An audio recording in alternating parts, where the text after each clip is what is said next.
Знаеш ли, едно лято татко ми обеща, че като дойда тук на село, 2 седмици изобщо няма да се къпя. О! Обаче след първата беля, тя естествено трябваше да ме изкъпе. И тогава почнах да рева и тя се видя в чудо. Да. И после се ми напомняше за онова лято, като пораснах. Защото пък вече не можеше да ме изкара от банята. Дай ми солничката. Не, чакай, още не си го опитала. Ами ако съм го пресолил? Нищо, дай. Еба. Добре, ето.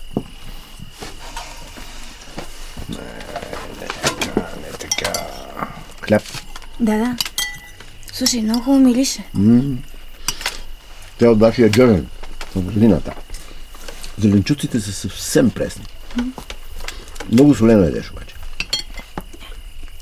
Ти знаеш ли, онова лято ми ляха куршум, защото ме беше слях от котки. И знаеш ли, наистина спря да ме слях. Кой е баба ти? Една друга баба. От съседното село. Куршум. Вижте. Откъде са ги намирали тия куршуми? Влизаш в магазина и казваш: моля ви се, дайте ми 2 кила куршуми. А не, имаме само 1,2 кг, съжаляваме. Следващия, моля. Да. Знаеш ли, това лято не му говорих цял месец на човека. Цял месец. На какво? И на татко. Али беше обещал да не ме къпе? Да. Не си била лесно дете. Май не. Цял месец. Представяш ли си?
Айде бе.